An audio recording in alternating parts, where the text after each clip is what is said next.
In a matter of 69 days, I managed to reach AR 55. If you don't know what that means, it means I got to a really high level, really fast. Some people who have been playing the game since launch in 2020 aren't AR 55. I've had friends that high of a level help me through some of my journey in co-op, and all of a sudden I was one day on their level in a true student becomes the master fashion. But today is not about how fast I leveled up, because the answer to that is simple. I had a load of free time on my hands and took my game progress very seriously. No, today I am here to share with you the wealth of knowledge that I have collected from running through these ranks at breakneck pace. My name is Fabio Suave, and last November I got sucked into the Genshin grind. I was experiencing a bit of a gaming recession, if you will, feeling underwhelmed or unsatisfied with a lot of titles. Call of Duty led me to nothing but aggravation, Valorant was either toxic or my teammates just completely threw. Some games came and went in a flickering surge of popularity like Vampire Hunt Masquerade or Shadowline. And party games like Among Us or Fall Guys just don't hit the same when you're not enjoying them with all your friends, and not all of us are always available all at once. Since money's been tight, I was desperate for a new free-to-play gaming experience and ended up giving Genshin Impact a try as a joke. Because let's be honest, to a lot of people, Genshin Impact is just a waifu collecting gacha game with a cringe fanbase. Straight up MMORPG free-to-play if you remember that Jaltoid animation. But I wasn't expecting to enjoy it as much as I did, no. I was enamored by the beautiful landscapes and fun combat mechanics. It filled the void that I had with lots of things to learn and tons of stuff to do. I thoroughly enjoy Genshin Impact. And today we will be covering literally everything you need to know about Genshin Impact in one action-packed mega walkthrough. I will go over everything from game mechanics to advice on becoming the best you can be at the game, but we're going to skip over really trivial stuff like the story, how to beat certain bosses, or where to go on your quests, because that's up to you to experience and figure out on your own. Think of this walkthrough as me teaching a college course, but also explaining things to you like you're 5. You may be watching this video because you know nothing about Genshin, you may be a beginner in need of some tips, or you may be a pro just making sure you didn't miss anything along the way. No matter which of these you are, you're in the right place. Quick disclaimer, if you feel as if there's anything I might have missed in this video, there's a chance it might have not been important enough to mention in this compact of a video. If somehow a vital aspect of the game seems to escape this walkthrough, please be nice about commenting it below. Don't call me an idiot for missing anything or something like that. No one's perfect, and as close as I come to it, I still make mistakes as well. So without further ado, let's get started. So, what is Genshin Impact? What do you do in Genshin Impact? Why do people play Genshin Impact? Should I play Genshin Impact? To give a brief introduction, Genshin Impact is the story of a pair of these ethereal twins that travel across worlds, who one day become separated by an unknown god they could not defeat. You, the player, in the form of whichever twin you choose, must embark on a journey across a new, unfamiliar world in search of clues about your lost sibling, while saving this world from calamities of its own and helping the new friends you make along the way. I play Genshin Impact to explore a beautiful fantasy world, utilize a fun, complex combat system, collect various characters with amazing designs and personalities, and share the joys of victory and major in-game accomplishments with my friends who also play. If that short description is enough to pique your interest, then I recommend giving the game a try. There's a lot to do in Genshin Impact. Your in-world activities include, but are not limited to, exploring the world of Teyvat, battling monsters, completing quests, hunting for treasure chests and important collectibles, solving puzzles for rewards, completing dungeon-like challenge levels called domains, partaking in various limited-time events and minigames, fishing, cooking tasty dishes, and playing cards in the newly created in-game TCG. Genshin is really like the WeChat of games because you can do so many things in just one application. And it's Chinese. Most everything you do in Genshin Impact increases your adventure rank, or your AR. Your AR, just like any other level in a game, indicates your experience. Your AR also controls your world level, which is a value that controls two things: the rarity of enemy drops and your world's difficulty.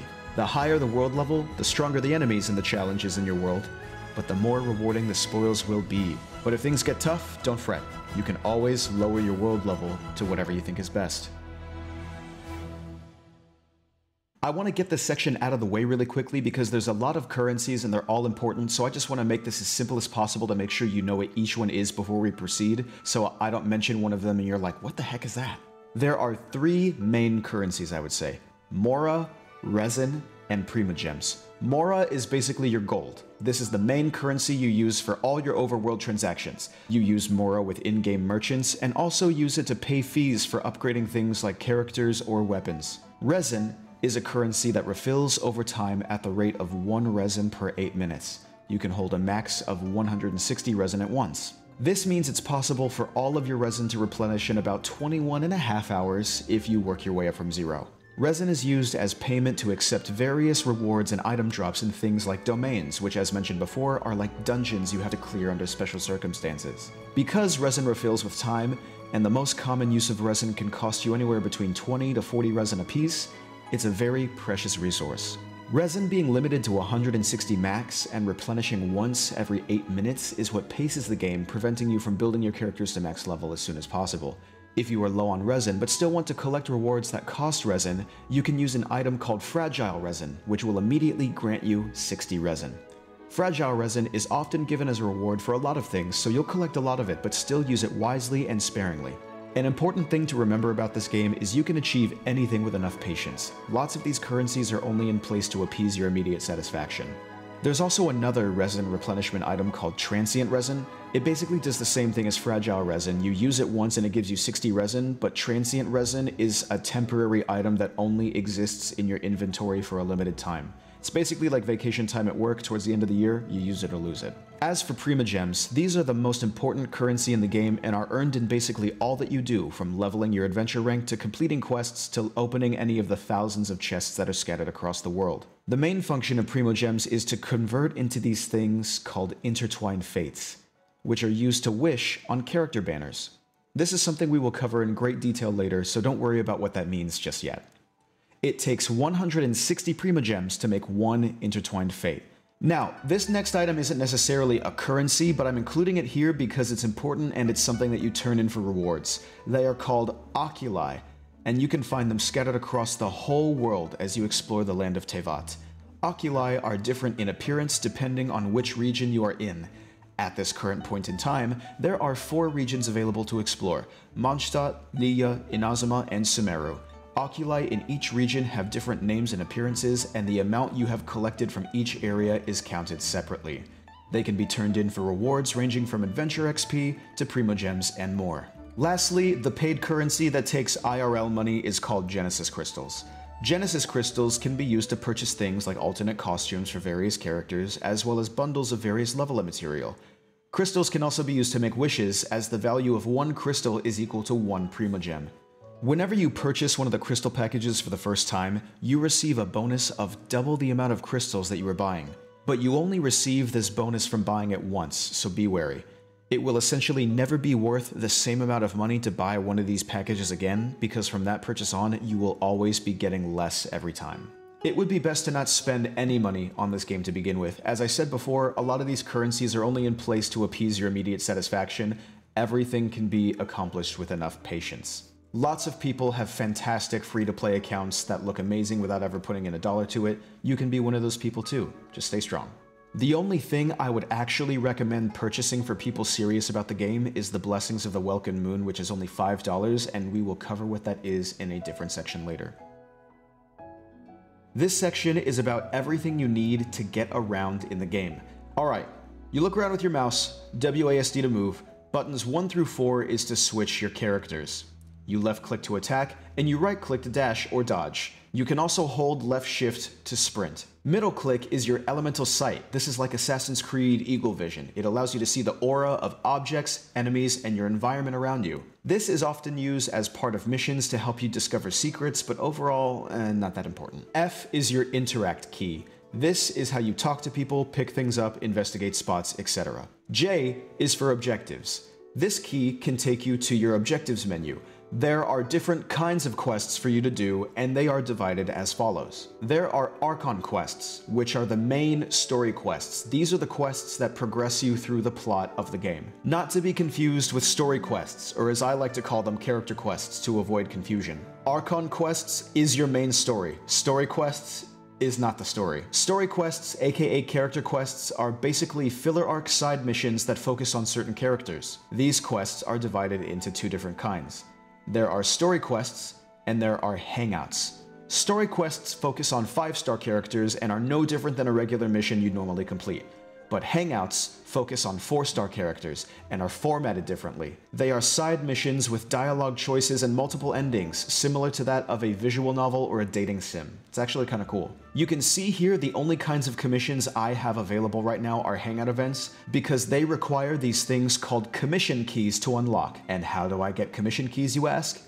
By doing the next kind of quest, your daily commissions. Daily commissions, I call them dailies for short, are random short missions that spawn once a day and offer a generous 10 Primogems upon completion. These quests are region locked, only occurring in one area of the game, and you can choose which area in a certain menu we'll get to shortly. There are 4 dailies you can complete in a day for 10 Primogems each, and when all said and done, you can visit your nearest Adventurers Guild counter to turn in your progress for an additional 20 gems, meaning you can earn a minimum of 60 free Primogems a day. Completing daily missions will also give you progress towards those aforementioned commission keys, which are used to unlock story quests. It takes a total of 8 daily commissions to make 1 commission key. Story quests with 5-star characters require 1 key, and Hangout events with 4-star characters cost 2.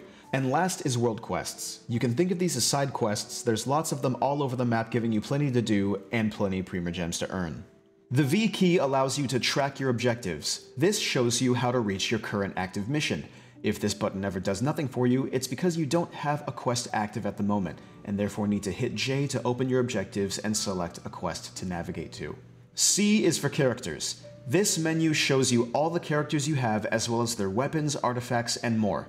This menu has a lot to unpack and is very important, so it gets its own section later. L is your team overview. Here you can change which characters are in your active team of 4. You can also save presets of team compositions as well in order to quickly swap between teams that serve different purposes. B is for bag, or inventory if you will. This is where you can see everything you own, divided into the categories weapons, artifacts, character development items, food materials, gadgets, quest items, precious items, and furnishings. G is your guide, or tutorial. This will open up the tutorials menu. Reading each of the guides available here for the first time will offer you 1 Primogem. You unlock new guides as you come across new enemies or experiences in your travels. M is for map.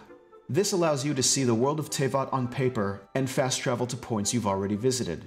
You can also mark pins on your map with different icons and labels for your own tracking purposes. T is the toggle key. Think of it as a second F. It basically allows you to interact with other stuff. Don't think about it too much. R is your aim key. This is a key specific to archer characters that allows you to stay in aiming mode. This is otherwise activated by holding the left mouse button as a bow character and letting go whenever you're ready to release your aim shot. Z is the gadget key. This key activates gadgets, which are tools you collect as you progress through the story that manipulate the overworld in some way. Some gadgets will be important for completing certain quests. Escape is your menu. This menu is a gateway to all of the menus we've already covered, as well as an outlet for the camera, bulletin board where all the game update info is, your mailbox for receiving gifts, a clock for accelerating time, and your game settings. F1 is your Adventurer's Handbook, which is home to many useful tools and trackers. The Experience tab acts as a benchmark where you can accept rewards for completing various tasks and move on to the next chapter. The Commissions tab tracks your progress on daily commissions and allows you to choose which region they take place in. Any changes selected will go into effect the next day. The Domains tab contains a list of each domain you have unlocked and what rewards they yield. This is divided into regular domains, trance domains, and the Spiral Abyss, all of which will be later explained in great detail. The Enemies tab, as the name implies, shows you all the available enemies in the game. It shows you regular enemies and world bosses alike, and will allow you to track them on your map by pressing Navigate, which is super helpful if you need to farm a material that a certain enemy drops. The Guide tab shows you what all you can accomplish at a given time. This tab is helpful if you don't know what to do next or don't know how to progress further in the game. And the M-Battle tab is similar to the Experience tab. It rewards you for completing specific tasks and has chapters you can progress through. These objectives are focused on leveling characters of certain elements. F2 is the co-op menu. This menu allows to request to join other players' worlds. In Genshin Impact, you cannot invite people to your world, you can only request to join others. If you would specifically like to join a friend's world, you would actually have to hit escape, click on friends, and then request to join them that way, because your friends online do not appear in this menu for some reason, but it's still a great way to make new friends. You can also use this menu to choose your co-op privacy settings, to either automatically deny all requests to join your world, let them join after you give them permission, or to just simply join your world automatically. F3 takes you to the wish menu. This is where you can use your Primogems to roll on characters and weapons. This is one of the most important parts of the game and basically the reason why you actually play, so it gets its own section later. F4 is the Battle Pass.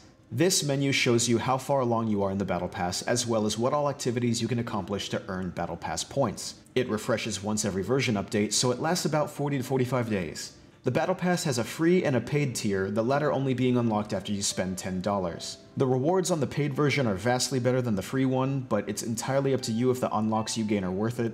As someone who's purchased it once before, even though I didn't finish the whole thing, what I did receive was a great help. And after that, I began to make it a point to actually finish the Battle Pass, so that way when I do hit BP 50, I then reward myself by purchasing it for the $10 and collecting all those rewards at once. Not necessary, but if you want to do it, it's there.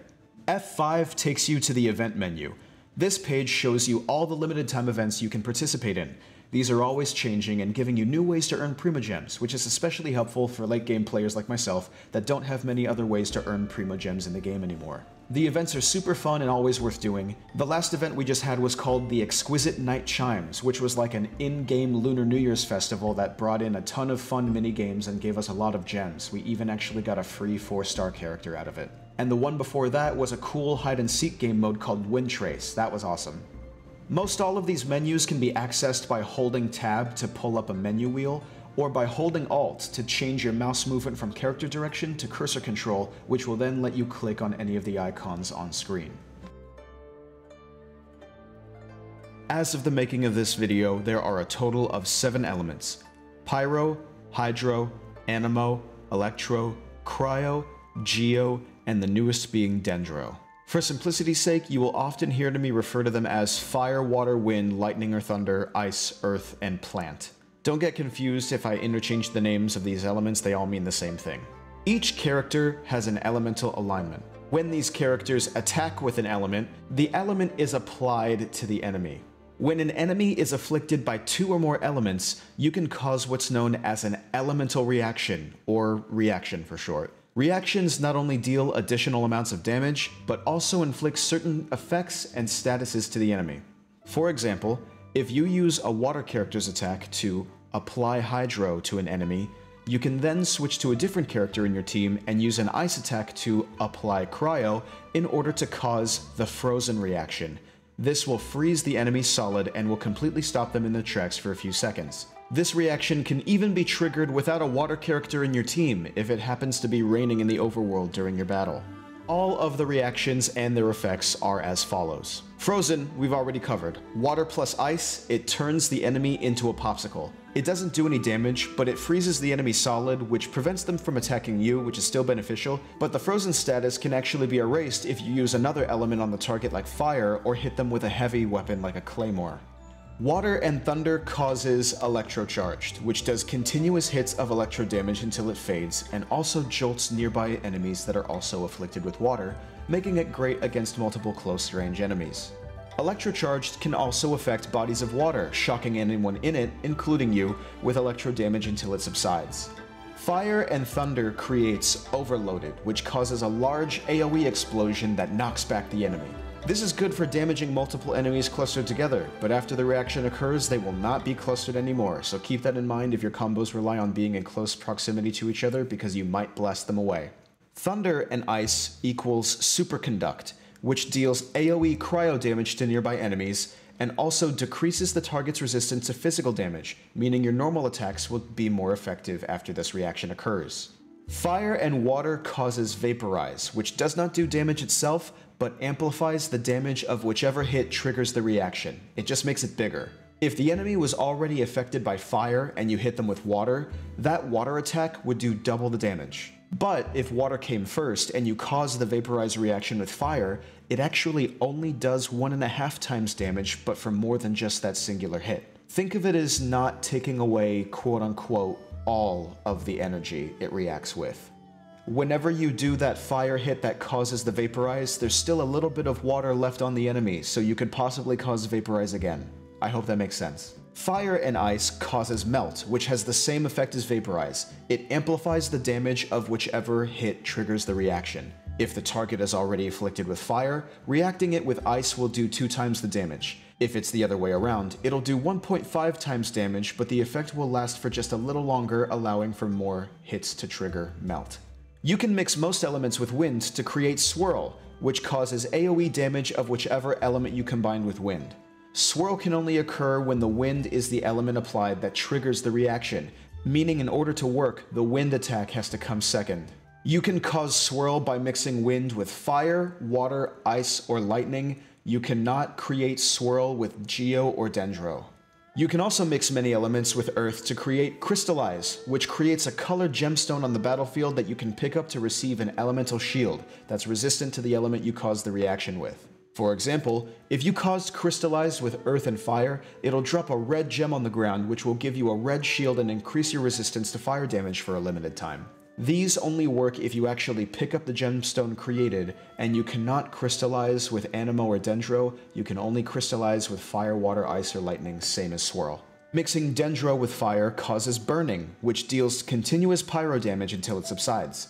Hitting a burning enemy with water or ice will actually put the burning out. Dendro and Electro can be used to create Quicken, which decreases the enemy's resistance to both Dendro and Electro and puts them in a quote-unquote quickened state. After an enemy is quickened, it's possible to do further complex reactions by adding more elements into the mix. After quickening an enemy, additional lightning attacks done to it will cause Aggravate, and more Dendro attacks after quickening will cause Spread. Aggravate will add 15% damage to your Electro attacks, and Spread will add 25% damage to your Dendro attacks. Aggravate and Spread are also the only reactions that can crit, so do with that information as you will. Dendro and Hydro causes Bloom, which creates these small, stationary bombs on the field called Dendro Cores that eventually blow up and do Dendro AoE damage. You can have up to 5 on the field at a time, and if you create a 6th one, the first one will explode automatically. If you afflict the Dendro Cores with Pyro, it causes a complex reaction known as Burgeon, which creates a larger AoE radius of Dendro damage than if the cores were to explode on their own. If you were to afflict these cores with Electro instead of Pyro, the cores become homing missiles and do Dendro damage to the nearest target in a complex reaction called Hyperbloom. So with these reactions in mind, you can choose whichever elements you want to run in a team in order to create the reactions you desire. If you ever need a refresher on these things, you can always press G to open up your tutorial menu and read through the elemental guides. Most people decide to get a wide range of coverage by selecting a different element for each team member. But what if I told you there are benefits to doubling up on some of the elements in your team? Genshin Impact has a team mechanic called Elemental Resonance, which grants you an added passive bonus for having 2 or more characters of the same element in your team, which are delegated as follows. Any 4 unique elements in your team will grant you Protective Canopy, which will give you 15% increased resistance to both physical damage and elemental attacks. This is kind of your blanket coverage. This is the effect that you get for having 4 different elements, nothing of the same. Doubling up on fire characters gives you Fervent Flames, which reduces the time you are affected by Cryo by 40% and increases your attack by 25%. Doubling up on Hydro characters grants you Soothing Water, which reduces the time you're affected by Pyro by 40% and increases your max HP by 25%. Doubling up on Anemo characters gives you Impetuous Winds, which reduces your consumption of stamina by 15%, increases your movement speed by 10%, and reduces your elemental skills cooldown time by 5%. Having 2 Anemo characters in your party and receiving this bonus is great for world exploration where you may be running a lot because you'll use less stamina while moving faster. 2 Electro characters in party gets you High Voltage, which reduces the time you're affected by Hydro by 40%. Causing any elemental reaction that involves Electro will grant additional Electro particles once every 5 seconds, adding additional fuel to your elemental burst. 2 Cryo characters causes Shattering Ice, which reduces the time you're affected by Electro by 40%. It also increases your crit rate by 15% against enemies that are either afflicted with Cryo or frozen. Double Geo characters gets you Enduring Rock, which increases the strength of any shield your characters create by 15%. Characters actively protected by a shield will do 15% more damage and temporarily decrease the enemy's resistance to Geo. Finally, 2 Dendro characters in a team will grant you Sprawling Greenery, which raises your Elemental Mastery stat by 50. Elemental Mastery is basically the mitochondria of reactions. It determines how strong reactions are, so having increased Elemental Mastery is great if your primary focus is causing a lot of strong reactions. With Sprawling Greenery active, triggering any simple reaction that involves Dendro like Bloom, Quicken, or Burning will increase your whole team's Elemental Mastery by an additional 30 points for 6 seconds. Triggering a complex reaction like Hyper Bloom, Burgeon, Aggravate, or Spread grants an extra 20 Elemental Mastery on top of that for 6 seconds, and these two instances can run independently from one another, meaning you can potentially hold an extra 50 Elemental Mastery on top of the 50 you already get by default for a short period of time. With these in mind, you can choose what team composition you want to build to help you succeed. All this information can be found by pressing the L key to change your team composition and clicking Elemental Resonance in the top right. You have 5 kinds of attacks. Normal attack by pressing left click, charged attack by holding left click, plunging attack by using left click while falling, an elemental skill with your E, and an elemental burst with your Q key. You use these tools in whatever combination you see fit to do the most damage to your opponent as possible. Side note, your charge attack takes a little bit of stamina, so you won't be able to use it if you're out of stamina. Plus, your E and your Q attacks will also have cooldowns after use, prohibiting them for a short specific period of time. Specifically, your burst, your Q, I often call it an ultimate, is further limited by energy. You need enough energy gathered up to use your burst, which can only be done by depleting the enemy's HP with either normal attacks or your elemental skill. Now, energy is not simply gained by fighting. It is produced as a physical byproduct of your attacks, and it magnetizes to your character to be received. The moment the energy touches you is the moment you receive the energy. And this occurs in 2 different forms. There are energy particles and energy orbs. You'll often see them flying towards you in the midst of battle. Sometimes it's easy to miss because, a lot's happening whenever you're battling, but I promise you they're there. Energy particles is a little energy, energy orbs is a lot of energy. Receiving these particles and orbs gives energy to your entire party, but most of it goes to the active character. And get this, these orbs and particles can also carry an elemental charge. Who would have thought? And what's the significance of particles being elementally charged? You guessed it, because you can receive more energy if you receive particles and orbs of the same element as your active character. With that in mind, because particles and orbs give energy to your whole party, the amount of energy not only depends on what element they are, but if they are active or inactive. So for example, let's say you have a team full of 2 fire characters, 1 water character, and 1 wind character, your active character being one of the fire types. If you're using fire attacks and generating fire particles, the active fire character is receiving the most energy.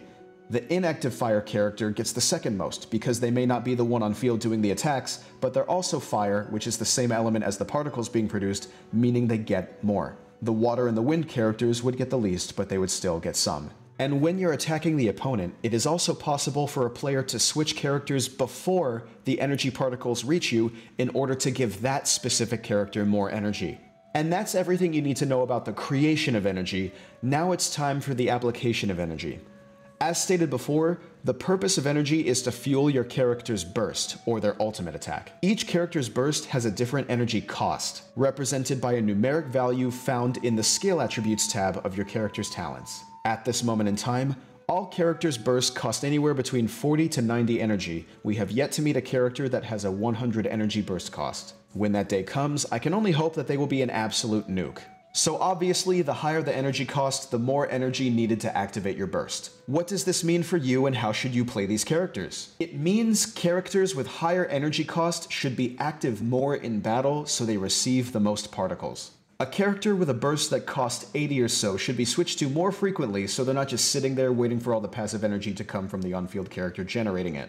Characters with high burst costs can also be supported by running another character of the same element in your team. That means when the high energy cost character is not the active fighter on the field, its elemental counterpart will be generating energy of the same elemental charge, allowing the high cost character to passively collect more energy than normal. An added benefit to this would also be taking advantage of the elemental resonance we discussed earlier, where you would be gaining a passive ability for having 2 of the same element in your party. With this knowledge, you can use your characters in an effective rotation to make sure that not only they're gaining a lot of energy, but doing a lot of damage as well. Okay, so this is arguably one of the most important aspects of the game, as well as the most loved and hated by many. Wishing is the gacha portion of the game, where you use all the primogems you earned from quests and level ups to roll for certain exclusive 5-star characters on these things called banners. Banners normally feature a single 5-star character supported by a cast of 3 4-stars, and they last a limited amount of time as indicated by the timers below. There are 2 exclusive limited time banners, a weapons banner and a standard banner that never goes away and never changes what's inside. This standard banner is the only one that takes the currency Acquaint Fates. As mentioned earlier, I advised against ever using primogems to convert to Acquaint Fates. This is because it's way more valuable to invest in intertwined fates to use on limited time banners that aren't always there. Genshin Impact has a lot of characters, and these banners only last for around 20 days each. If you don't pull the character you want from the limited time banner while it's active, you may miss that character for over a year until they get a rerun. So you take your primogems, you invest them in fates, and you roll on the banners. What are the odds? Well, slim at best. For every wish you make, there's a 0.6% chance you get the featured 5-star character. But this chance increases the more you wish.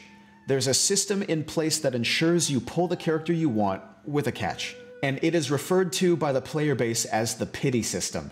Pity is essentially how many times you have wished on a banner. If you wished 70 times on a banner, that means you have 70 pity. Pity is also independent from each type of banner. The 2 exclusive characters that each feature a different 5-star character share the same pity count. If you wish 65 times on the first banner, that means you have 65 pity on banner 1 and 2. If at any time you decide to change focus and start pulling for the other character, you wouldn't have to start from 0 pity, you would have 65. Pity also carries over on the exclusive banners even when they refresh and feature new characters. So if you were pulling for a character and you worked up to about 50 pity and the banner ended, you would still have 50 pity on the new featured banners. And if you maybe don't like the new featured character or you simply just don't want them, I've got great news, the pity will still be there even when the banners roll over again. All you have to do is just not wish on them and save your primogems in the meantime for someone else to come along down the line that you like. The weapons banner has its own pity count. If you wished 50 times on one of the character banners, then you do not have 50 pity on the weapons banner. It still has its own independent count. And lastly, the standard banner has its own independent pity count, especially since it takes a different kind of wish altogether. Nothing to roll over because it never changes, it always features the same short list of 5-star characters and weapons as well as every 4-star character in the game. Now, the whole purpose of pity is to guarantee you get the character or weapon you are attempting to pull for. When you wish on a banner 90 times and build up 90 pity as a result, the game will finally throw you the 5-star. Well, not necessarily the 5-star, more like a 5-star. You see, whenever you do pull a 5-star character, there's a 50% chance it's the character you're looking for, and a 50% chance it's not. Even though one specific character is featured as the face of the current limited time banner, it's still very possible to pull a different 5-star. This is called winning or losing your 50-50. So, hypothetically speaking, if the odds were fully against you, you would work your way up to 90 pity on a banner and then not get what you were looking for. If that were to be the case, the next 5-star you pull on that banner will 100% guaranteed be the featured character. This is something I learned the hard way, because when I started playing, I wanted Yoimiya as one of my featured 5-star characters. I really liked her design, and I loved that she was themed after fireworks and festivals, seemed like a really cool character. I ended up watching some videos on YouTube showcasing her playstyle and how she works, and I'm like, yeah, this is cool, I really like Yoimiya, I want Yoimiya. So I wished, and I wished, and I wished some more, and after about 60 pity, I got this furry forest ranger instead. I legit uninstalled this game for a week. I actually have an entire video about me doing so. It was my first review of the game, so to speak. It felt like a slap in the face to have all that hard work earning those primogems go to waste on a character that I don't even want. Remember when you would play Pokemon as a kid and you'd make hella progress and then your Game Boy or your DS just died and you didn't save for like the last 5 hours? You kind of put your Game Boy down and you're like, I'm not doing all of that again right now. I need a minute. I just can't be here right now. I'm not doing it. I caught a shiny. It's gone. Genshin made me relive that. But here I am still playing. Life goes on. There's millions of Genshin Impact players. The pity system does not stop them from enjoying it. If anything, it actually makes things kind of exciting. So, 90 pity at a 50% chance at your desired 5-star. By that math, it would take a maximum of 180 wishes to get what you want guaranteed if you're not lucky enough to get it early. Granted, there's always that small chance you get the 5-star naturally. Even though 0.6% sounds impossible, it still happens way more than you think. People get lucky all the time, like this player who got 3 of the same 5-star weapon in a single 10 pull. At 0.6% probability times 3, the odds of that happening within 10 instances are astronomical, but here we are looking right at it anyway. But to put into perspective exactly how many Primogems it takes to reach 90 pity twice after losing your 50-50, that would be 28,800 Primogems. Keep in mind you get like 2 or 5 gems just from opening one of the most commonly found chests in the game. The most you'll normally get from completing something like a story quest would be 60 gems, and it's only during promotions, limited time events, or server maintenance that you get 100 or more gems at a time. So, safe to say it takes a lot to wish, which all the more incentivizes people to spend more money on the game. But just remember, if you're new, there are tons of Primogems just waiting for you to earn them. And if you're a seasoned player, there's always promotional events and a continuous stream of new content always coming to the game. I know it may seem like a steep hill to climb hearing about all these odds and numbers, but don't let that discourage you. The millions of players who love Genshin seem to do just fine even under these circumstances. And look on the bright side, it may take 90 pity to get a 5-star, but you're guaranteed a 4-star every 10 wishes, which is super valuable considering how broken some of the 4-stars are in this game. The weapon banner has a little bit of a different pity system. It doesn't give you the guaranteed 5-star at 90 pity, it does it at 80. But the catch with the weapon banner is, you can actually lose your 50-50 twice in a row before being given the 5-star that you actually want. You see, because there's only one weapon banner, but 2 5-star weapons are always featured within it, the weapon banner has a system in place called the epitomized path. This path allows you to select which of the 2 5-stars you prefer to pull, and if by some incredibly horrible stroke of luck you manage to work up to 80 pity, lose your 50-50, work up to 80 pity again, and lose your 50-50 again, then 100% for sure the next 5-star you pull will be the weapon selected in the epitomized path.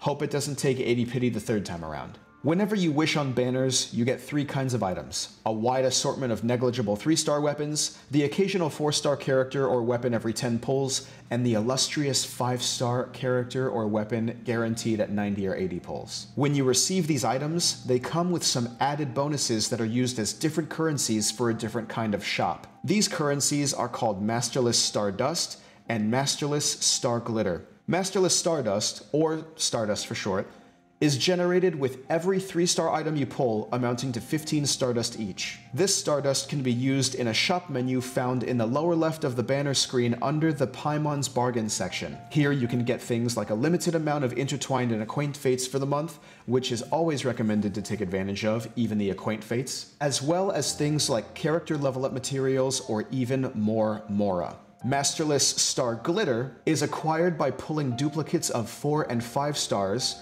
receiving 2 star glitter from each duplicate. Whenever you pull a duplicate character, you also earn something called a constellation, which is basically a permanent upgrade to the character you pulled a duplicate of. You can only pull a total of 6 constellations for a character. After that, if you ever happen to get more duplicates of this character, you won't get any additional constellations as the character only has 6, but instead you'll get 5 star glitter instead of 2. This star glitter can be used in the Star Glitter shop on similar things to the Stardust shop like fates and level up material, but also whole characters and weapons as well. Also located in the shop found in the bottom left of the banner page is a few more purchase pages. One of them is for cosmetics, which are alternate outfits for a select few characters that take IRL money currency, as well as a gift shop page that features bundles of various level up and enhancement materials for IRL money as well. There's also a featured page which most often promotes a $5 deal called the Blessings of the Welcome Moon. This is what I recommend to anyone thinking about getting really into the game because it's super valuable. For $5 a month, you get a total of 90 gems a day for free. No redemption, no action, you simply acquire them whenever you log in.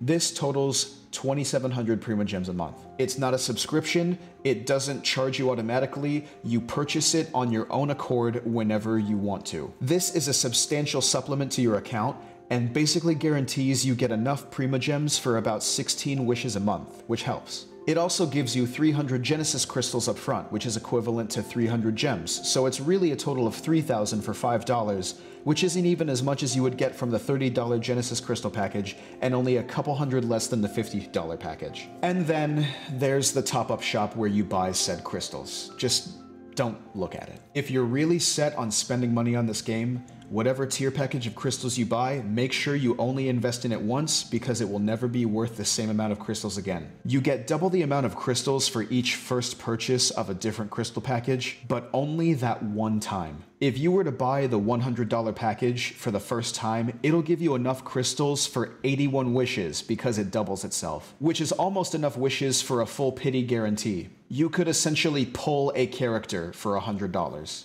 But moving forward, that same $100 would only get you enough crystals for 50 wishes. With all this in mind, considering that characters are only here for a limited time, and it may take a little while to get a lot of gems, it's still pretty exciting pulling and saving for characters. Because I know that with every chest I open and with every mission I complete, I am working towards something that I'm really going to like. It's just one of the many things that the game gives you to look forward to, so if there's a character that you think you really like, look up their materials and what it takes to level them up, and save for them, so that way whenever they come around, it's like a big dream come true.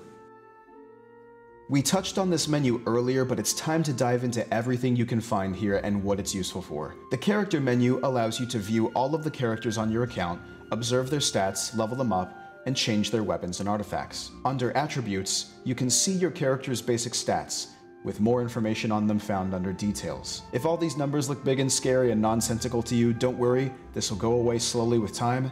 Everyone's intimidated by this page at first. The more you learn about what you're looking for, the easier this page becomes to navigate. The weapons section allows you to view, choose, and level up a character's weapon. Artifacts are like accessories that manipulate your character's stats and give additional abilities. Artifacts are categorized into sets and have different appearances and effects depending on which set they belong to. Here you can see them on display, equip different ones, or level them up. More on these later because they are very important. Constellations, as mentioned before, are what you gain when you get a duplicate of a character that you already have. Each constellation provides a permanent upgrade for your character once unlocked. Constellations can do a myriad of things ranging from increasing the power or duration of an attack to giving additional power to your existing abilities. For example, my Raiden Shogun is C2, meaning I have her second constellation unlocked.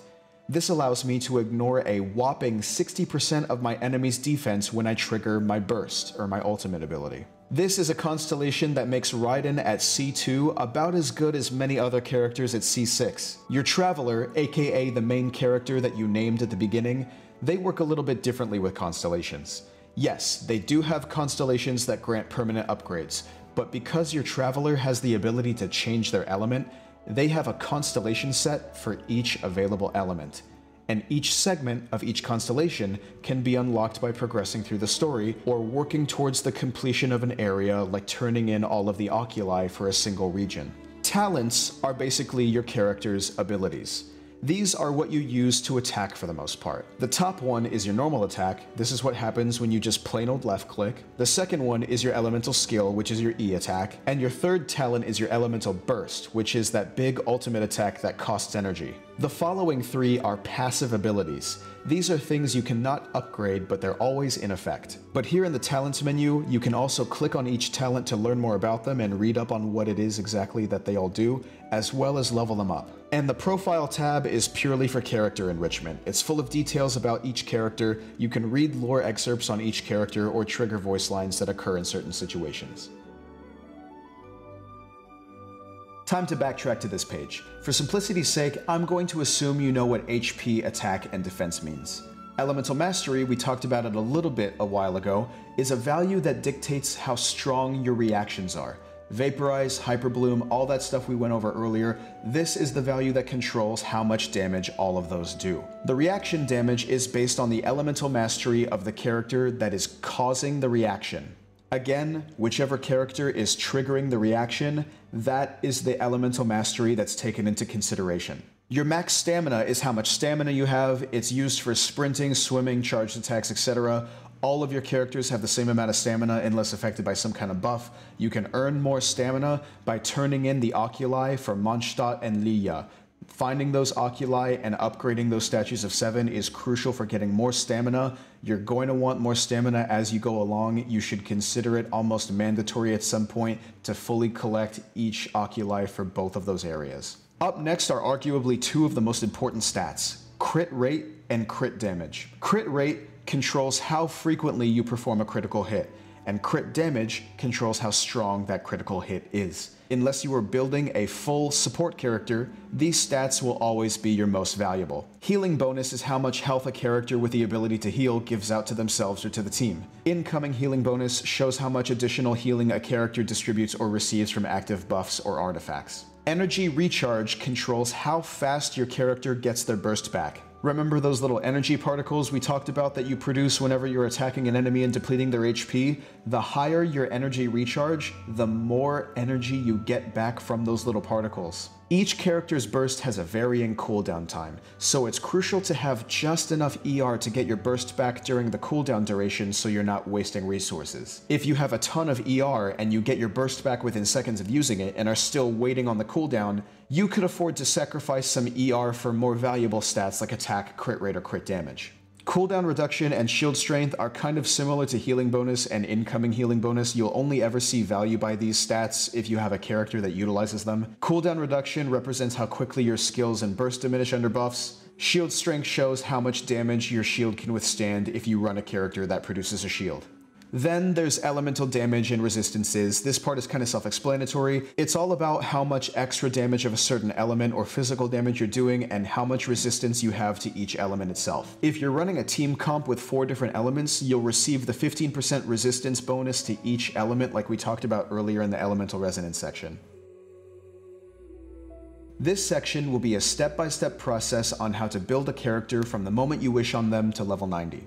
Building characters quote-unquote properly is crucial for maxing their potential and getting the most out of each character, but keep in mind that not all of this is necessary as long as you're having fun. But for those who want to get better at making a character more efficient or being more efficient in your building habits, then this is for you. The first thing you do when building a character is considering who you want to build. For example's sake, let's say you found out either through in-game announcements or through leaks that Alhaitham is on the way, and he's going to be a new Dendro DPS with an interesting kit. You really liked Alhaitham's character in the Archon quest, you really like his design, and you think to yourself, that'd be a really cool character to have. And that's all you really need to get started. When I was first getting started, I decided which characters I wanted by opening the menu and looking at the character archive. This showcases every character currently available in the game. To a new player, it's easy to get excited about all the 60+ characters you see. It translates to a lot of, ooh, I like this one and I want that one, and ooh, I like that one too. Which is all part of the fun and honestly highlights the best part of building, the excitement of what's to come.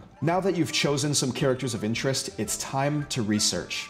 Look up videos on YouTube on how the character functions to see if you like their playstyle or utility. You can also watch in-depth guides on how to build each character to the best of your ability.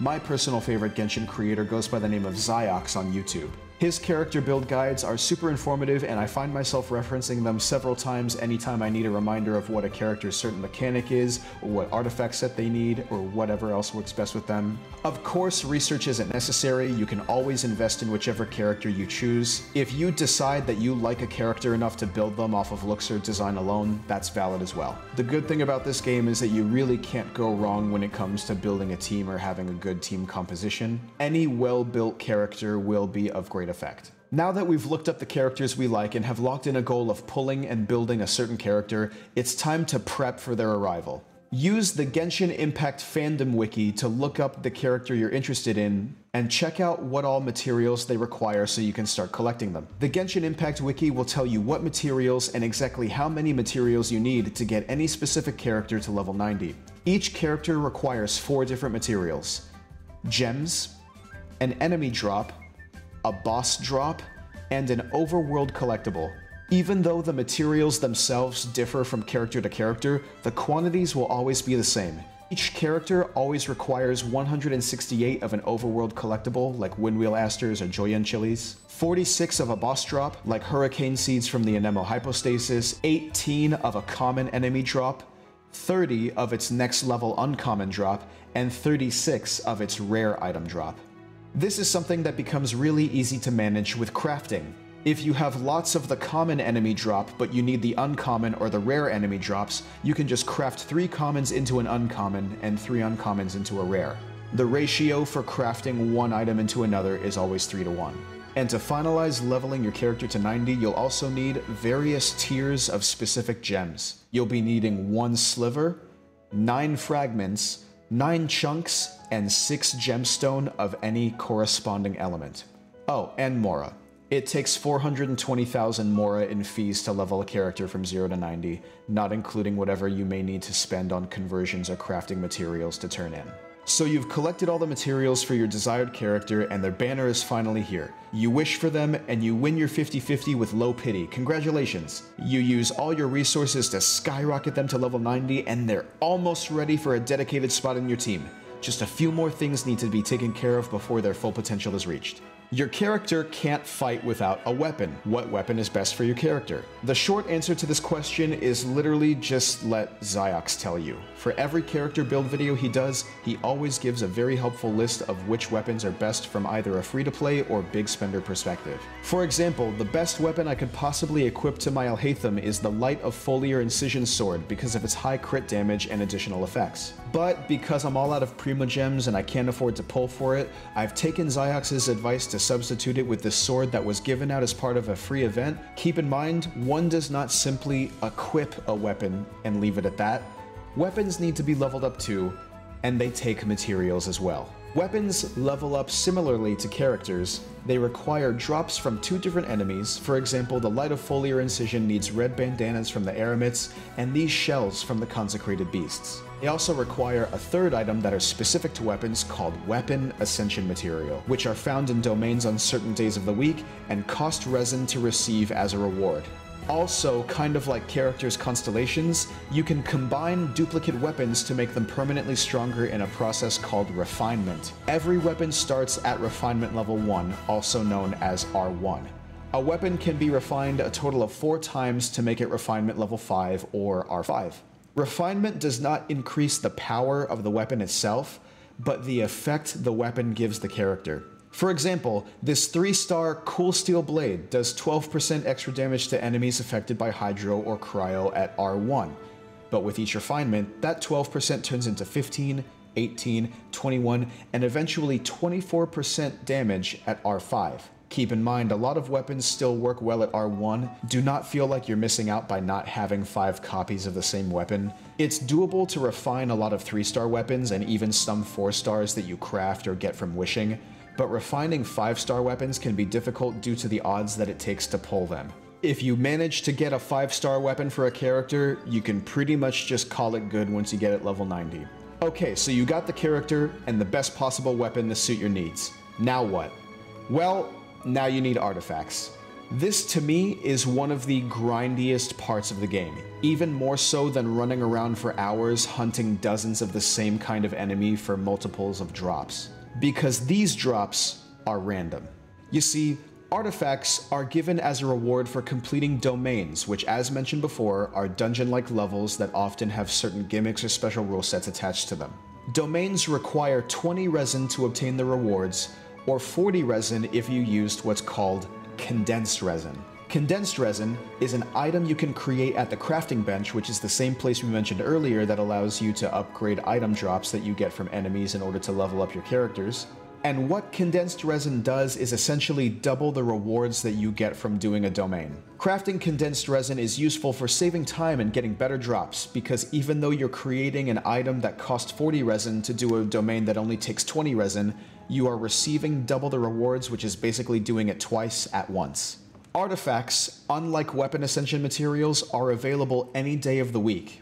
But any given domain will host 2 different kinds of artifact sets, meaning you could potentially pay resin to accept the domain rewards and not even receive pieces of the artifact set that you needed. Even worse, you may get an artifact from the set that you do need, but its main stat or substats would not be what you're looking for. We're going to break away into a little mini section of info about artifacts for now and circle back to how to build a character right after. Artifacts, as mentioned before, are accessories that you equip to your character that buff their stats. Each artifact has a main stat, which is the #1 biggest stat value that is boosted whenever you level up the artifact from 0 to 20, and a group of substats, which are randomly assigned for every artifact and add subtle benefits to your character. I'm only going to be talking about 5-star artifacts here because honestly, it's not even worth the time, resources, or trouble to even worry about artifacts until you're AR 45 and you're getting at least one guaranteed 5-star artifact every time you do a domain on its greatest difficulty. If you're new and AR 55 sounds really far away, I promise it's not. In the meantime, just throw on whatever artifacts carry the main stat you need and leave it at that. There are 5 kinds of artifacts. A flower, which always boosts your HP. A feather, which main stat always boosts your attack. A sans, think of it as like a watch or a timepiece, whose main stat can be a variety of things from HP to attack to defense and more. A goblet, which is like a cup or a chalice, it also has a variety of main stat possibilities. And a circlet, which is like a hat, a crown, or a helmet, what have you, that can also provide a variety of different main stats. Fun fact, a circlet is the only artifact that can have crit rate or crit damage as a main stat instead of a substat. And goblets are the only artifacts that can boost an elemental form of damage like pyro or hydro. Because of these rarities, it's usually most recommended that your goblet is always an elemental bonus goblet, and your circlet is either crit rate or crit damage, depending on whichever one you think you need more of. This, of course, goes for main damage characters. I wouldn't necessarily apply this to support characters who don't need to have those things. In their cases, it may be more beneficial to have artifacts that boost things like HP or healing bonus. Artifacts also have abilities that are unlocked whenever you equip enough pieces of the same artifact set to your character. For any given set, you can receive a small bonus using 2 pieces of the same set, and a larger, usually more important additional ability for having 4 of the same set equipped. For example, if I were to equip 2 pieces of the Viridis and Veneris set to a character, it will increase their animo damage by 15%. And if I had 4 pieces of the set equipped, they would gain the additional effect that increases their swirl damage by 60% and temporarily decreases the enemy's resistance to the other element that I'm swirling with by 40%. You can also mix and match sets, receiving the 2-piece bonus for 2 different kinds of sets on a single character. Getting artifacts that boost the right stat you need may sound easy enough, but it's the substats that get you. Bad substats on an artifact you need could potentially ruin the whole piece and prompt you to try again for another one. How could additional bonus stats ruin a piece? Well, even though they're only here to help, it may not be the help you need, or the help could just simply be better. For your better understanding, here's a list of all of the possible substats you can obtain from an artifact. Flat HP, flat attack, flat defense, HP percent, attack percent, defense percent, energy recharge, elemental mastery, crit rate, and crit damage. You'll notice I called some of those stats flat and some of them percent. This is because flat stats simply add a static amount to that stat value, and percent adds a percentage of what that stat value already is. If your character had 15,000 HP, and one artifact substats gave you a whopping 500 plus flat HP, and the other one gave you a measly plus 5% HP, the second artifact is a no-brainer because 5% of 15,000 is plus 750. Having that said, anytime I see a flat substat on any of my pieces, it just makes me want to throw it out and try again. I'm very picky about my artifacts and I don't settle for much less than perfect. If I were to be completely honest about farming for artifacts, I would say that if the substats are not crit rate, crit damage, attack percent, and EM or ER, it's garbage. But this is a wildly lucky piece to come across that you can't just force to happen, so realistically and for the sake of time and resources, making sure you at least have the right main stat on your artifacts is good enough, and you can worry about getting new artifacts with better substats later.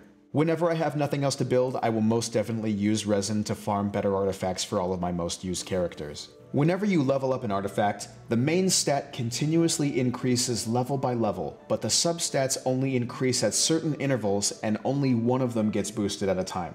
As mentioned before, artifacts level from 0 to 20. At levels 4, 8, 12, 16, and 20, one individual substat will be selected at random to be given a buff. This can also play into the frustration of artifact farming because you could have stellar substats like crit rate and crit damage, but it's possible for all of the buffs that you get on your substats to go into maybe defense or HP. The substats that the buffs roll into can really make or break the piece, but when they go into the categories that help the most, it's an amazing feeling and really helps your character reach their maximum potential. For example, I'm super proud of this flower that I have on my Alhaitham.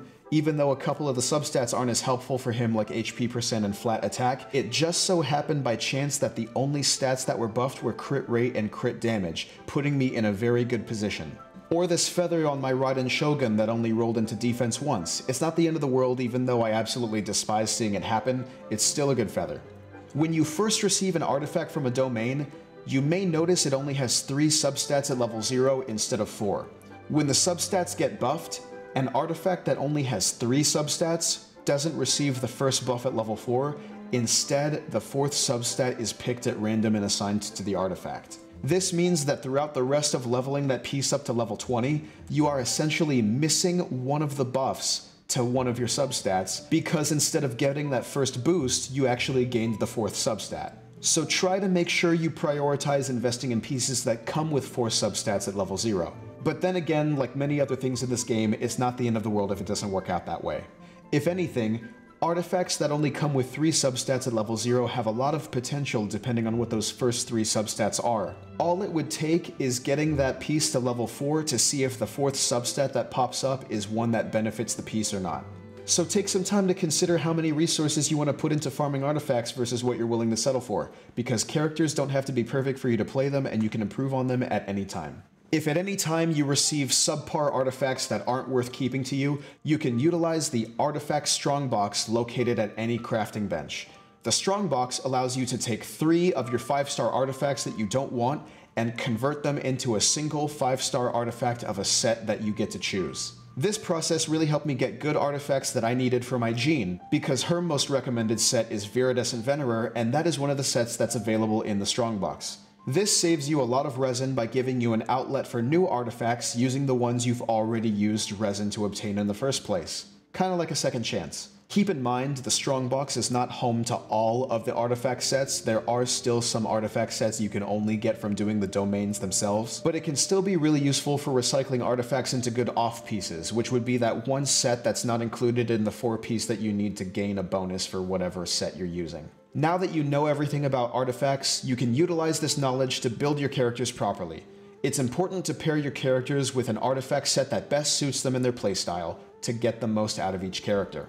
For example, if a character's burst does crazy amounts of damage and that's like the most appealing part of their kit, like Raiden Shogun among many others, it would be best to run 4 pieces of the Emblem of Severed Fates in order to get 20% energy recharge and extra burst damage that's based on how high your energy recharge is. Back to character building. So, you've got your character to level 90, your weapon is level 90, and all your artifacts are sorted. Are you ready to tackle the world and conquer all that stands before you? Almost. There's just one more aspect to your character build that's level upable, and that is your talents. Remember the talents page in the character menu? It shows you all of your character's abilities and passives and what damage they do and how they're scaled. Those need to be leveled up. But lucky for us, having unleveled talents doesn't make a character completely useless as if you had a level 1 weapon and no artifacts. But it's something you should invest in over time as you play the game. As a matter of fact, you're going to have to invest in it over time because of how leveling talents actually works. Leveling up talents is like a weapon to a certain extent. They require a couple of item drops from certain enemies, as well as a specific kind of talent level up material that are only found in domains that appear in certain days of the week. So you turn in the resources to level up your talents, and you get to a point where the talent requirement is asking you for something you've never seen before. This item is a drop from a special and challenging kind of domain called a trounce domain. Trounce domains are home to various bosses that you encounter throughout the storyline and contain items needed to get those higher levels of talents acquired. They also include some limitations that truly test your patience as a loyal Genshin player. You see, trounce domains only drop the items you need once a week. Yeah, you heard me. If you're leveling up a character's talents and you need a certain talent level up material, the trounce domain will only drop it once every 7 days. You can challenge the domain all you want. If you want to beat the bricks off of that boss, ain't nobody stopping you, but it's only going to give you the rewards the first time that you do it for the week. And each Trounce domain boss can drop up to 3 different talent level up materials, which would be used for 3 completely different characters themselves. For example, my Raiden Shogun needs these molten moments to level up her talents, but last week I got one of the other drops. Luckily, I also got this item called a Dream Solvent, so I take it to the crafting bench, I click on the middle icon to pull up the alchemy page, and I can choose whichever conversion formula I want by clicking on the paper down here, and this will let me choose which of the other materials I want to convert into a molten moment using the Dream Solvent. With all there is to do in Genshin, leveling your talents is really a back burner kind of activity you shouldn't have to worry about or anticipate. I often find myself thinking, oh yeah, it's Monday again, I can do my Trounce domains, and then I knock them out and then we just go from there. Trounce domains also cost half as much resin for the first 3 that you do, cutting it down from 60 to 30. I normally only do the 3 a week for 30. I have never challenged the Trounce domain for 60 resin before. Now that you've spent weeks gathering the necessary materials to get your talents to almost max level, there's one thing left in your path: a Crown of Insight. The Crown of Insight is a rare item necessary for specifically leveling any specific talent from 9 to 10. They are achieved from various things like progressing through the story quest, turning in progress using various methods, and special or limited time events. Once you have a Crown of Insight, you can max out one of your talents. It takes 1 Crown of Insight per each talent to level, so to get all 3 of your talents to level 10, it would take 3 Crowns of Insight, which is called triple crowning. It's actually not necessarily recommended to triple crown a character. For example, most characters won't really need their physical attack to be crowned because they're going to be too busy using only their skill or their burst. I would only ever triple crown a character that either benefits from all of its talents being maxed, or if I just really love that character. Okay, so your character is max level. Your weapon is max level. You farmed a good artifact set, and your talents are optimal. Are you finished? Yes. For the most part, yes. You are done with all the legwork. All that's left is to assemble a team that's right for you. And what's great about Genshin is you can basically build teams however you see fit, so there's not much else to say here. And don't forget, you can play whoever you want. They don't even have to be the best characters. If you love them, that's all that matters. But in terms of functionality, there's still some things you should know. So let's talk about composition and rotations.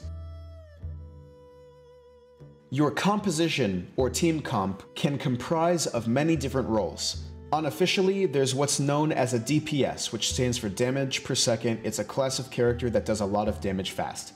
A sub-DPS, which is basically another damage-doing character that may not do as much damage, or it may just not be the main focus of the build.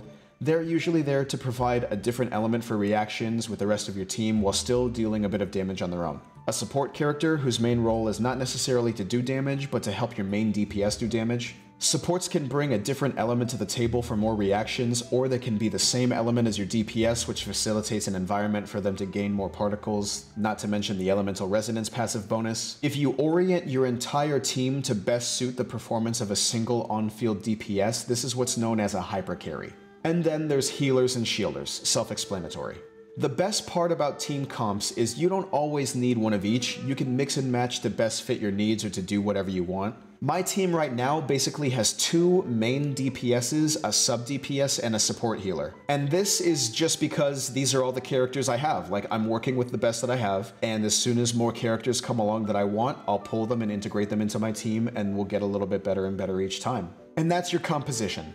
Your rotation is the order in which you play your characters based on their skills and respective cooldowns. When you get a good understanding of what each of your characters do and how long their abilities last, then you're able to maximize their effectiveness on or off the field. There are a ton of different effects at play depending on which characters, weapons, and artifact sets you're using, and this is the part where you may start sounding like a Genshin gremlin or a maniac to others, but I promise it still makes sense. You're just becoming big brain about the game. I guess the best way to explain this would be giving you an example of my current team's rotation.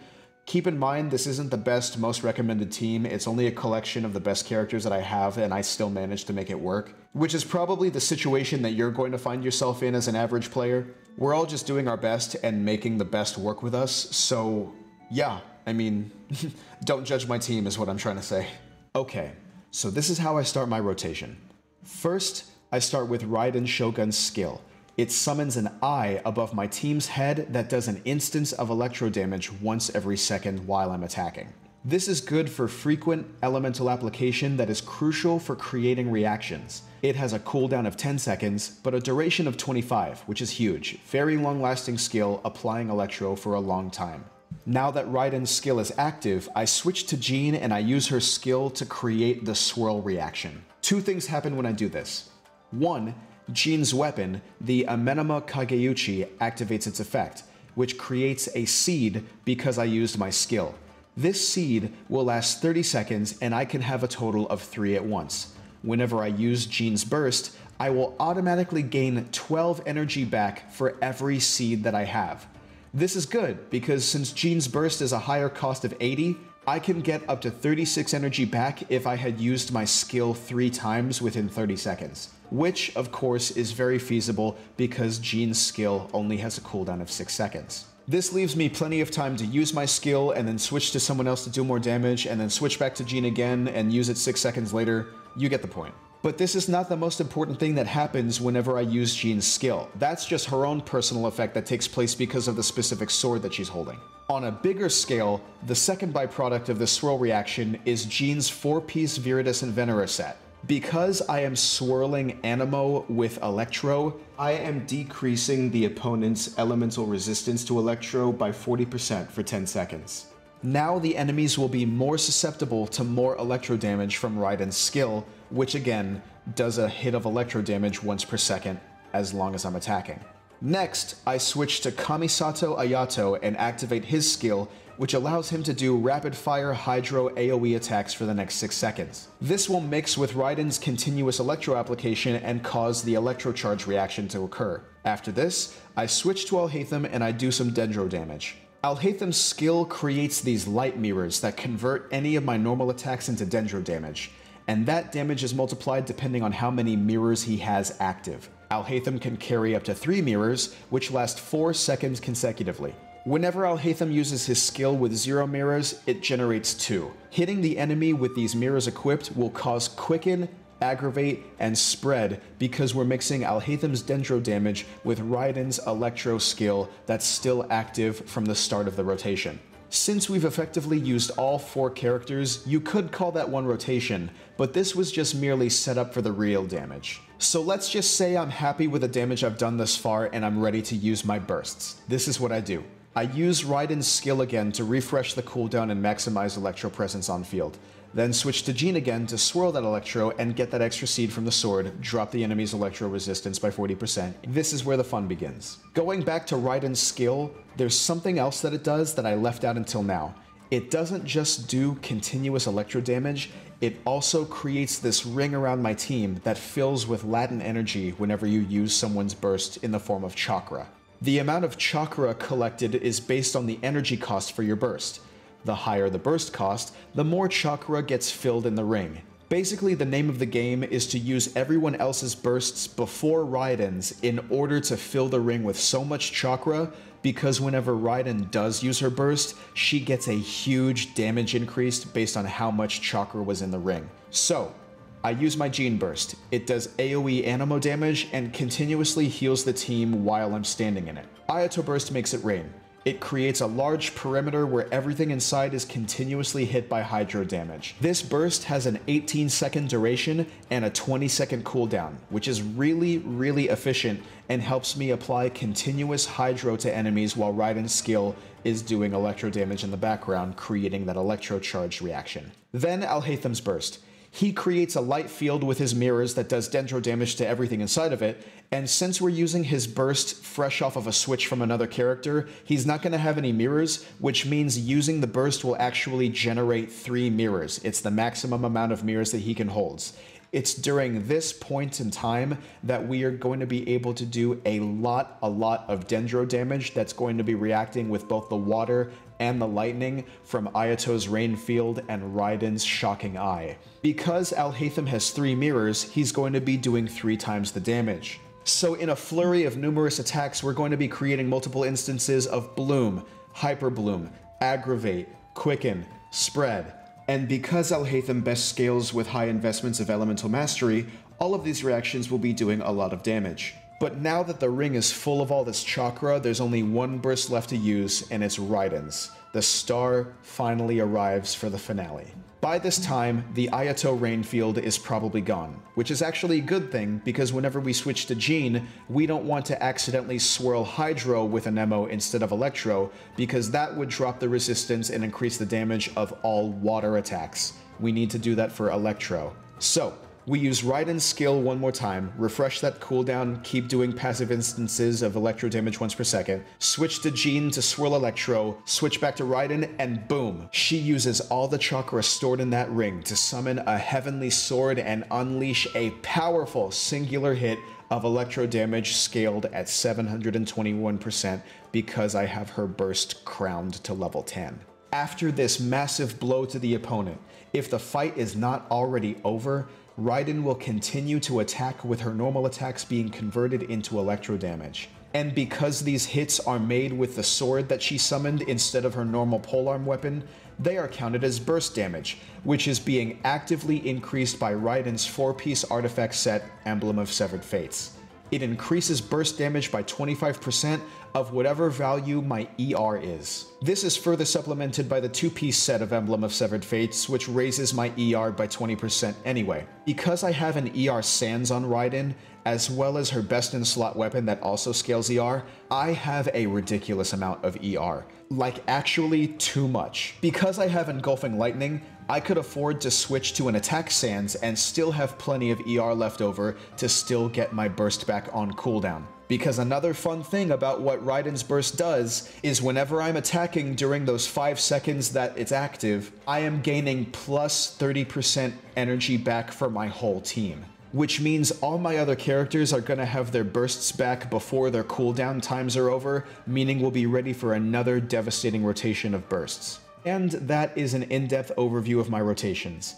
Everyone's will look different depending on the characters that you're using, but for the sake of educating you on what rotations are and the things that you have to consider whenever you're battling, that's a pretty good example of what to strive for. With enough thought and coordination, your rotations can become an elegant dance of fluid motions that effortlessly quell even the strongest of opponents. And that is what we all strive for. So, by now you're probably wondering, Fabio Suave, what is all this for? Why am I building such strong characters and playing Genshin so strategically? Where is the endgame? Well, I thought you'd never ask. The Spiral Abyss is the end-all be-all challenge mode. In the Abyss, you must battle your way through special challenge levels with specific rule sets, where each level grows in difficulty. The Abyss is divided into 12 floors, with 3 levels each, effectively giving you a total of 36 levels to complete. Floors 1 through 8 are static and unchanging, but floors 9, 10, 11, and 12 are the ones that refresh every 2 weeks, showcasing different enemies for you to defeat, and periodically allowing you to collect more Prima Gems. Each level of a floor is graded on a star system that is based on your time. Complete the level within the earliest time frame and you earn 3 stars. Finish in the next time frame and you get 2 stars. You get the idea. Each level of a floor that you 3-star will reward you with 100 Prima Gems. If you 3-star every level in floors 1 through 8, you can earn a total of 2,400 Prima Gems. And if you 3-star floors 9 through 12, you can earn an additional 600 Prima Gems every time they rotate every 2 weeks. So now you can probably get the idea of why it's important to have strong characters. It's so you can comfortably and consistently defeat the latter portion of the Abyss that gives you 600 Prima Gems every time it rotates. You can also earn characters as rewards in the earlier floors as well. For example, you can get a really formidable 4-star named Shang Ling relatively early in the game if you complete floor 3-3. The latter stages of the Abyss can not only change the enemy composition, but even special rule sets that would essentially buff or nerf you. During any given Abyss rotation, you could be subject to any effect ranging from something like increasing electro damage or having all of the enemy's resistance to electro damage increased. It could be for you or against you, but you just have to do your best to work with it. The 600 Prima Gems you get from this twice a month is really the driving force behind clearing the Abyss. If you can full clear the Abyss, those gems could be saved up for characters that you really want to pull. But people also take a lot of pride in their Abyss clear times as well. You can even find forums online of people posting their Abyss clears in a time attack style, which is just about the closest thing we have to PvP. So don't just do it for the Primo gems, do it for the Primo glory. And if you're stuck on a level or don't know what team is best for the current Abyss rotation, there's lots of resources online that cite the best/most used teams for completion. Now you're probably thinking to yourself, Fabio Suave, you're so knowledgeable about Genshin and you're so suave and handsome and funny and cool and handsome. You probably clear the Abyss all the time, right? Well, funny story about that. You see, from Abyss Floor 5 on, it actually requires you to have 2 teams worth of characters in order to continue. And because for the longest time I did not have enough characters to make 2 teams, I simply ignored the Abyss. I still am currently ignoring the Abyss. I told myself I'm going to come back to it and clear all of it as soon as I have 8 really well-built characters. And with upcoming banners featuring characters like Kamisato Ayaka and Shenhe in the pipeline, which are both characters I've really wanted for a long time, it's looking like we're going to have a very stellar team to clear the Abyss with for the first time as a completely overpowered account. And this will most definitely be a separate YouTube video you can look forward to as I decimate everything in my path. This next segment will cover websites you can utilize outside of the game to better help your Genshin experience. First is the Genshin Interactive World Map, which can be utilized at genshin-impact-map.appsample.com. This is a map of Tevat that allows you to select and track most anything in the game. If you are hunting for Alhaitham's sand pupas, it shows you where they all are. If you need more core lapis to prep for a Zhongli rerun, here they all are. If you never found those 1 or 2 Animunculi in Mondstadt, well, here they all are. Have fun retracing your steps. And if you just so happen to want to see where every single chest is, then have fun being overwhelmed. I'm not hunting all that. This is a great tool for many reasons, and I highly recommend using it. If you have more than one computer monitor like me, you can have the interactive map up on one screen while you play on the other. People even leave comments and photos on where exactly to find certain items just in case you may be lost. So overall, don't go without the interactive map. Next is a quick, easy way to earn just a few more resources that you otherwise just simply wouldn't get. If you log into Genshin's social page called Hoyo Lab and link your account, you can do a daily check-in on the website or app on your phone to collect a small random reward once a day. That small random reward periodically includes 20 Primo Gems. Literally, just download it on your phone, have the notifications on, it will remind you once a day if you haven't checked in yet. Then all you have to do is tap on the notification, check in, and you're good. The point of Hoyo Lab as a whole is basically like a Reddit for games that Hoyoverse makes. So you can post stuff on there and interact with the community if you like. I post on there sometimes and comment on people asking for help. It's also lots of memes too, which is really fun to scroll through, so overall a good time. Next is the Genshin Fandom Wiki. It's a wiki site that houses all the information on everything in the game. This is a great tool for looking up all the materials you need to farm a character to level 90. If there's a character that you want in the future and you want to prepare yourself for their rerun, you can use this page in conjunction with the interactive map to get everything you need.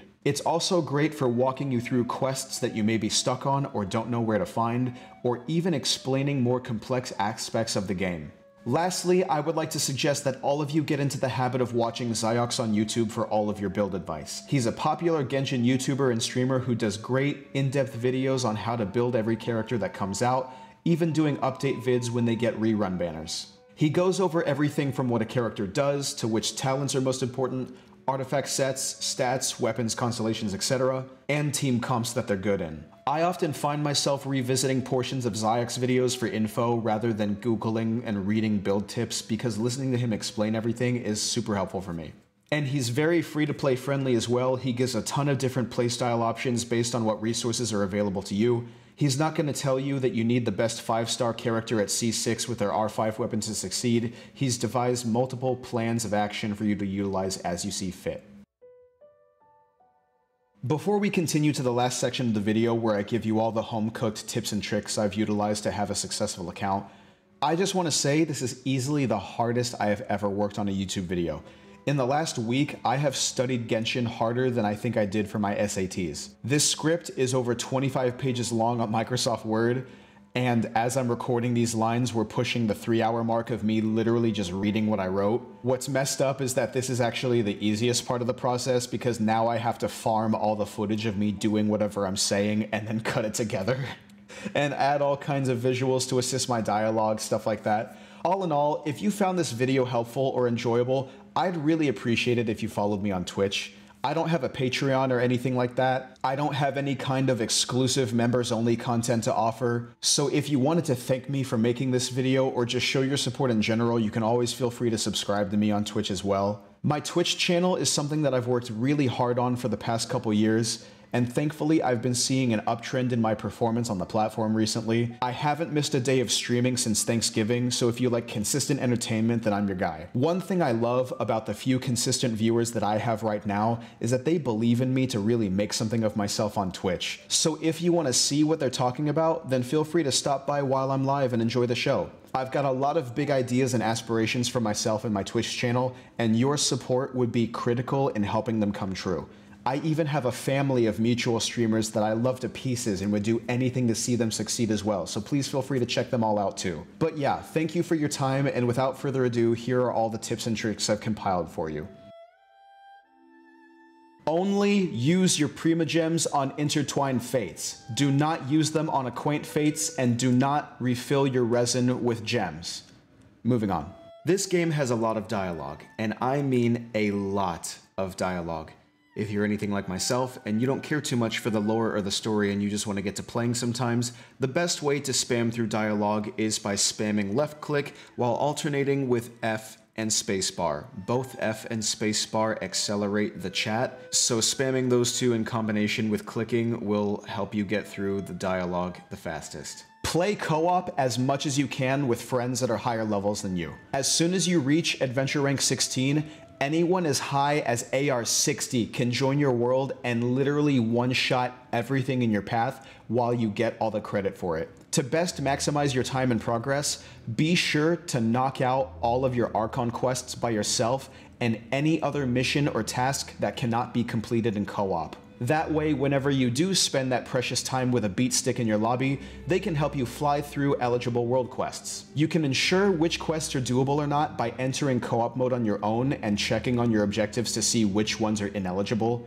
It'll tell you that you can't start this in co-op. That way you can focus on doing those solo in order to have the most amount of content that a friend can accelerate for you as possible. Keep in mind, if you're doing things like exploring the world for new statues of 7 or turning in quest materials to an NPC, your friend will have to leave the world so you can end co-op mode in order to complete those tasks. So it's best to be in a Discord call with whoever you're playing with to communicate with them effectively whenever they need to leave or rejoin. Of course, Genshin has a messaging system, but it's just way easier and a lot more fun to have that voice connection with somebody while you play. And if you don't have any friends that play, don't worry. High-level players will randomly request to join your world all the time. If you let them in, they might ask if you need help with anything, to which you can say, yes, I have to do so-and-so quest, or I need assistance defeating this boss. This makes things exponentially easier for you, and the person you're playing with gets to have fun decimating everything in their path. It's a win-win. I remember the first time someone AR-55 joined my world, I was amazed at how quickly they neutralized enemies and bosses that were consistently killing me. But if strangers join your world and don't even greet you and they just start doing their own thing, kick them.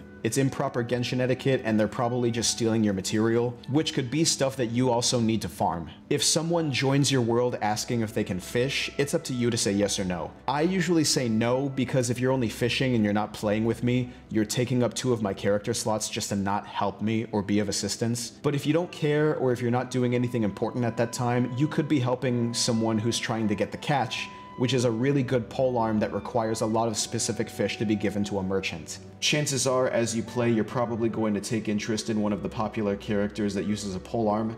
If that be the case, then I highly recommend getting the catch. Basically, it's this polearm weapon that is on par with a lot of 5 stars in terms of its effect and its stat values. It's free to play and you can get it to refinement level 5 very easily, but it takes a lot of fishing.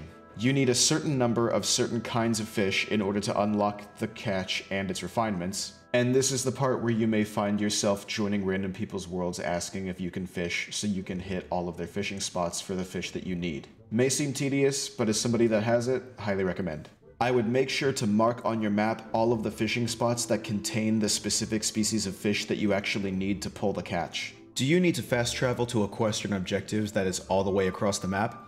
Instead of clicking and scrolling to pull your way all the way over to the other side of the map, just click on the objectives icon on the map itself and it'll automatically take you to wherever you need to go. Some world quests require you to do certain daily commissions as a prerequisite. So if you check your reputation in a region and it says you're missing a few quests that you've never come across, it's probably because you haven't done the commission necessary to unlock it. If you're missing a quest, it's possible that you need to do a commission before you do the quest. And if you're having trouble getting said commission to show up, try ending your game or being in the same area that the commission is supposed to be in around the time that your server resets. Which leads me to my next tip: know which time your server resets. The server reset is based on your region, not your time zone. So for the NA region, North America, the server resets at 4 AM Eastern Time. Since I live in the Central Time Zone, this means that my server resets at 3 AM.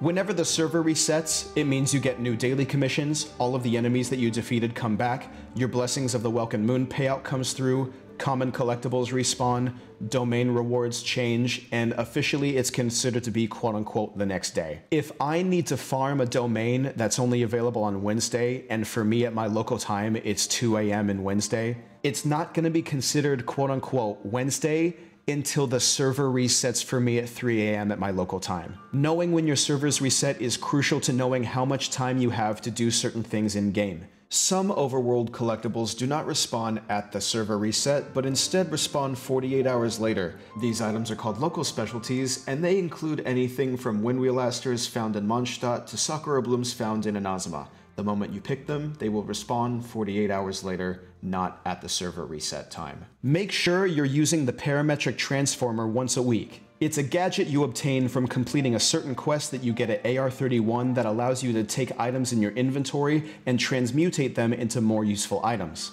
Basically, once a week you give it all these pointless materials like mint and sweet flower, and it'll pop out things like weapon and character level up material. You actually get different material depending on what items you give it, but I can only really be bothered to just give it all of my mint. I don't care what the other stuff is. Just get rid of all of this mint, please, I beg.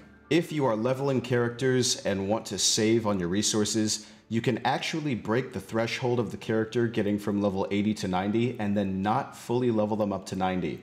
The amount of stats that a character gains when getting to the max level of 90 is really marginal compared to where it's at 80. The character itself gets a very large stat boost whenever you break that threshold from 80 to 90, but the few extra stat points you get from getting it all the way to 90 could be admissible, depending on who you ask. So if you want to save yourself a ton of heroes wit, then you can pretty much just get them to 80 and call it good. But if you're a perfectionist like me and have to see that number say 90 out of 90, then it's going to cost you some resources. Make sure you are turning in your expeditions every day. Your expeditions are a little something or other that just gives you a little bit more material. All you do is walk up to the Adventurers Guild counter and send a bunch of random characters on expeditions to collect various materials. It doesn't make whichever character you send on the expedition unavailable, so it really doesn't matter who you pick. But some characters would even have added bonuses that could possibly get you more materials if you send them out in a specific area. It's just a little something to keep on top of. Even though it's not much, it's still a little bit of a help. Especially when the most valuable things that you can get from expeditions are Mora and Ore. You're basically just going to want to send all of your characters out on expeditions for those two things. Also, don't forget to keep up with your reputation. Each nation has its own reputation system, where you can essentially level up your reputation in each region by completing various quests once a week. This isn't necessarily that important. The one thing that I would recommend doing this for is all of the treasure compasses and oculi locators. In Mondstadt and Liya, if you get to a certain reputation level, you will get treasure compasses that will point you in the direction of unfound treasure chests. And if you get to a certain level in Inazuma and Sumeru, you will get the same for compasses for treasures, but also for oculi, which is super useful because there are hundreds of oculi between Inazuma and Sumeru. Pay attention to your character's passive abilities. Each character has a different passive ability that can be found in their talent section. For example, if you happen to be exploring Sumeru and have Tignari in your party, He can use his passive ability to locate all nearby character development items that you can collect on the minimap in the form of a little hand icon. Raiden Shogun will take 50% off all Mora fees when upgrading a sword or a polearm, and whenever you're crafting talent materials, Xingqiu has a 25% chance to refund a small portion of the crafting material used. Every single character has a passive ability that does something along these lines, so it's good to know who exactly does what. If you're a new player or simply haven't done this yet, go into your settings, click account, redeem code, and type in the phrase Genshin gift for 50 gems and 3 heroes wit. You're welcome. Don't do artifact domains if they have a set that's available in the strongbox. You can spend your time and your resin more effectively doing other domains that have artifact sets that aren't in the strongbox, and whenever you happen to get a bad artifact, you can just recycle it into one of the sets that are available in the strongbox. So don't do domains for anything like Blizzard Strayer, Viridescent Venerer, Crimson Witch of Flames, stuff like that, unless you really want to. Instead, save your resin for farming domains that give you sets like Emblem of Severed Fates, Gilded Dreams, Deepwood Memories, etc. Always be using your resin. If your resin is full, that means you're not earning any more resin, which is technically a waste. To avoid this, I recommend playing twice a day. This way, each time you log on, you'll always have enough resin to do at least 2 or 3 bosses or domains, or if you're in a rush, you can always just make condensed resin and then log out. If you are low on important materials, your shop in the Serenity Pot can be crucial for continuing to move forward. Once you get your Serenity Pot to a certain level, you can use the realm currency that's generated over time to purchase valuable material for every facet of progress, ranging from resin to weapon material to character material. Your Serenity Pot, by the way, is this little realm that you get to unlock after a certain AR, where you get to build a house and basically play Sims. You get to place all of these little buildings and structures and furniture and stuff. But it's very easy to do the bare minimum that will allow you to level up to points that are actually really beneficial. In order to level your Serenity Pot, you have to craft furnishings, which take overworld material mostly in the form of wood, which you get from attacking trees. I'm not even kidding, it's like Minecraft. Creating furnishings with this wood gives you realm points, which increases your realm rank. The furnishings themselves have different rarities. The rarer it is, the more realm points you get when you craft it. So try to create all the blue and purple furnishings you have available first. Crafting a furnishing can take many hours, but this time can be reduced to 0 with this little thing. They're purchasable from the store, and they can also be earned in rank ups. So in order to keep raising your realm rank, always pop into the Serenity Realm once a day to collect the accrued currency and craft new furnishings. Once you finally hit realm rank 8, you will have full access to all the important level up materials you need in exchange for the realm currency. Don't forget about your sigils. Sigils are these little elemental doodads that you may find in your inventory every once in a while. You may have a little, you may have a lot. Basically, they are refundable tokens that you can take to certain places and areas in order to get something out of them. In Mondstadt and Liya, sigils are used in exchange for these treasures that you can get at a shop. But in Inazuma and Sumeru, they're used to level up this tree that can give you tiered rewards. The respective trees give you various AR, Mora, and tons of rewards as well, including Shrines of Death keys, so yeah, really worth turning those in. Oh my goodness, and speaking of which, if we're going to be talking about things to not forget on top of your sigils, do not forget that you have Shrines of Depth keys. These little keys are basically for treasure chests that are scattered all throughout the land of Tevat. There's some in Mondstadt, some in Liya, some in Inazuma, some in Sumeru. If you haven't been paying much attention to what you've been collecting as you progress through the story, then there's a small chance you may be sitting on a plethora of these keys, and each one is worth about 40 gems each and a ton of rewards for every chest that you unlock. So, best pull up the interactive map and go find where they all are. I have a bit of an order of operations when it comes to the most important things you can be doing in Genshin at any time. The most important thing is limited time domains, like trounce domains that you can only do once per week, or weapon and talent domains that are only here for certain days of the week. Next is bosses and artifact domains. After you've used your resin, you can start your daily commissions and get those turned in. Then special events, if any. Next would be your Archon quests, then any other kinds of quests like story quests or hangouts or world quests. Next important would be whatever intermediary chores you have, whether it be checking on your Serenity Pot, rotating through your fishing spots, or grinding Invocation TCG. If you have none of that to do, then you can farm mats. If you don't want to do any of that, you can go achievement hunting. If you don't want to do any of that, you can pull up the oculi on your interactive map and go oculi hunting.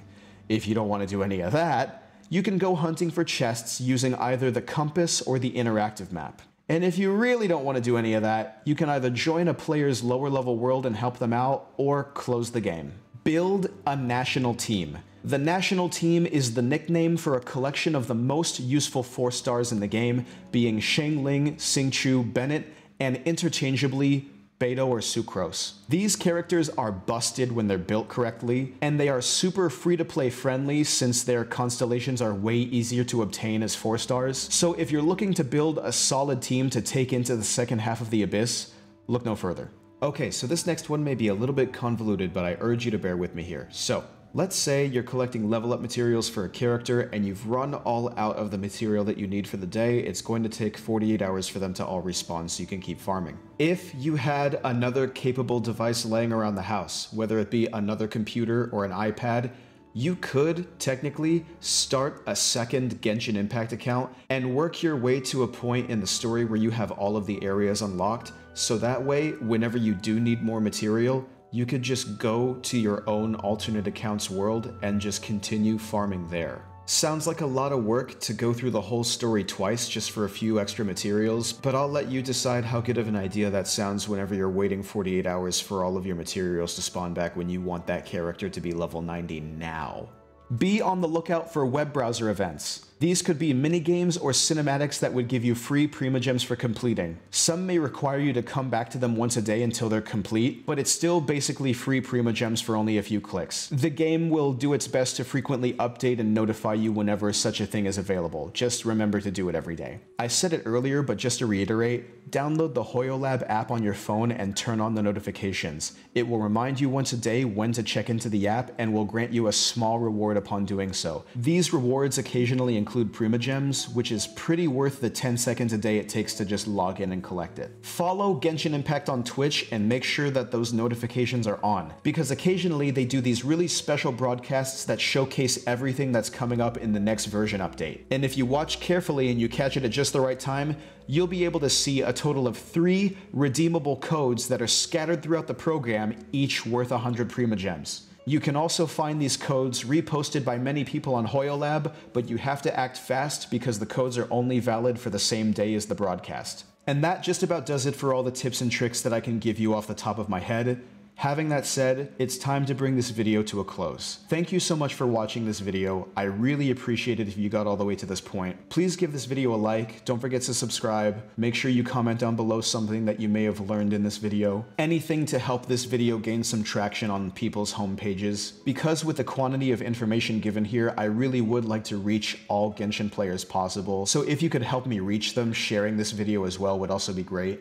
I stream on Twitch pretty much every day, twitch.tv/Fabio Suave. Make sure to follow me there and even subscribe if you want to say thank you for me making this video. And I hope you stick around for all the fun, because we play a lot more than just Genshin. As a matter of fact, we're in the middle of Hogwarts Legacy right now. That has been fantastic. And that's just about all I have for this video. I have been talking for about 3 hours straight. I am lightheaded and hungry and kind of sweating a little bit. I am going to go make myself dinner and relax for a little bit before playing Genshin with my friends. I hope to see you on Twitch sometime, and I also hope to see you in the next video. Thank you so much for watching.